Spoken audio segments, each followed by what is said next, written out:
guess one question is what's reasonable inquiry, right? They don't really give us examples, but we probably can define ourselves somehow what reasonable inquiry is. So I don't know. Anybody has any thoughts what that might be? Well, I think that presently, like in our interview form, we kind of break down each of the four prongs regarding what qualifies someone for a microentity status, and in the event that they do not qualify for microentity status, whether or not they could qualify for small entity status. I think the reasonable inquiry is not going to have anything to do with us needing to request any sort of like financial documentation from any of our clients, rather just that we do our job and explain what each of the qualifications is, and then ask for them to certify that they do in fact meet each of the criteria. I think, Francis, you had mentioned that the USPTO has found some people that have like violated this, not done their due diligence, and because of that, they're getting fined. Yes, I think the statistics since was it February 2026 was about 140,000, which is definitely quite a bit for them to make this quickly. So it's certainly a topic that requires a bit more careful analysis in the future for a lot of companies. Us personally, yeah, definitely for the initial inventor interview form, what we have seems to be a great start overall. Just generally, I believe that Angela was mentioning a way to kind of improve upon that system rather than having a whole block of text, though, if you want to talk about that. Yeah, I think that one of the challenges for inventors is really understanding what those criteria are, what they mean, and the fact that they do need to meet all of them, not just one. And so one of the improvements that we see for our form is to have checkboxes where they actually do have to positively affirm that they do meet each of those criterion. And each criterion, is kind of described in a separate line so that they do have to actually say, yes, I meet that one, and I meet that one, and I meet that one, rather than sort of skimming over as people, as humans tend to do.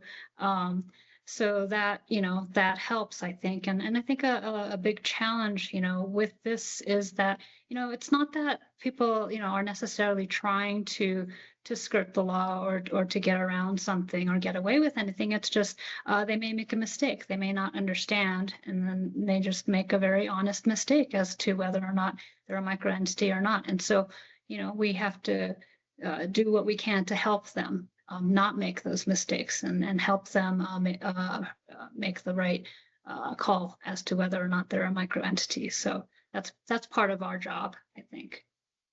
And they also need to do the due diligence on their end to make sure that they ask their CPA or ask their financial advisors, look at their financial documents. Things like that also unfortunately goes about where they just give us an answer without even thinking twice about it or doing their own research on their own end and just answer our question of like, no, I do make under this or I make over this without actually doing the research. So I think also encouraging clients to please double check with your financial advisor what you're actually making, check your tax documents for the previous year. So making sure clients actually give us a correct answer and encourage them to look before they answer us.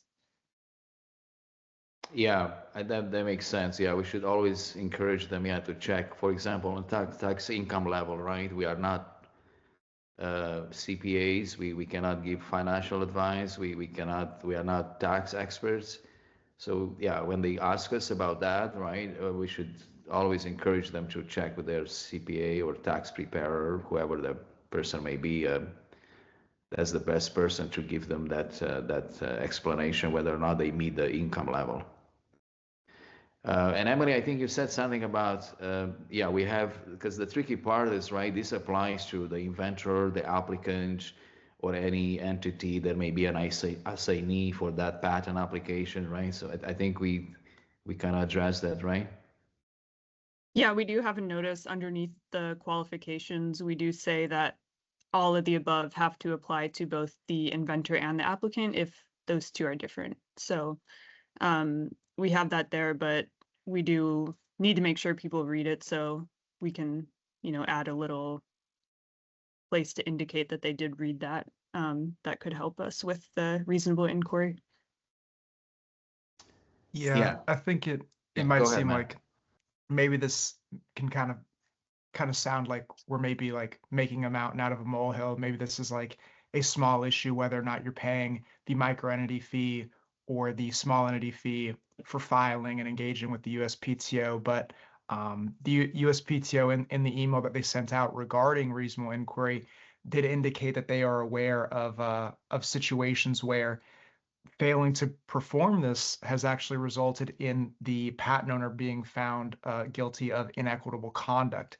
If that's the case, then any money that you might have saved in the patent prosecution process, it's kind of irrelevant because the patent that you might get in the on the back end becomes unenforceable. And so, I can understand from how a client's perspective, it might seem like a little annoying that they fill out the form to the best of their ability, they send it back to us, and we're bouncing the form back, in their minds, holding up the process to get some like small questions answered.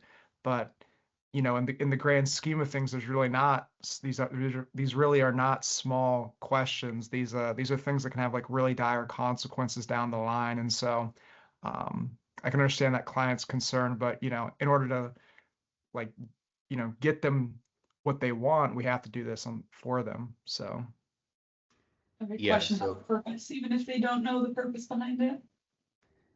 Yes, so we need to explain to them, right? Katie, Emily, particularly when it interface with the clients, right? We need to explain why USPTO is doing this. So the risk is, right, you can get a fine. USPTO is investigating these things now, so we need, the clients better have a record that they looked into this and they determined, they made an effort, reasonable effort to determine their entity status, and they need to have a record about that. Some email exchanges, perhaps with us, with the USCPA, or all of the above. If not, the risk is they can be fined, right? So the fine is several times more than the money that they will save by indicating the wrong entity.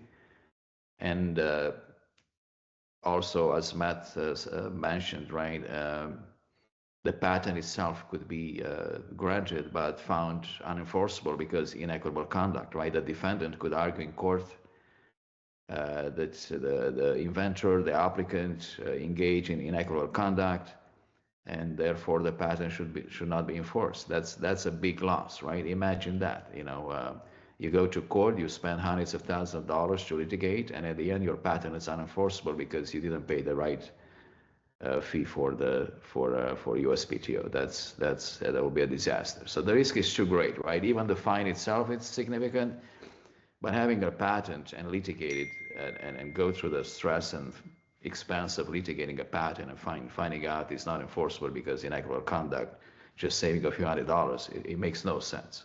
I think we all agree on that, right?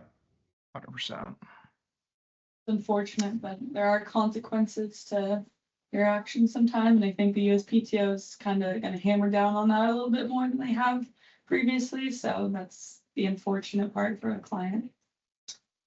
But I think, like you were mentioning, Mr. Tronka, it's really the people who don't do the due diligence first to certify that they're micro or small entity, because obviously mistakes can happen, and the USPTO does provide a way to fix mistakes. You can file a form and pay the fee deficiency if you find out that you made a mistake at some point. But the USPTO is just going to look at whether that mistake was honest or whether it was from a lack of even doing due diligence in the first place.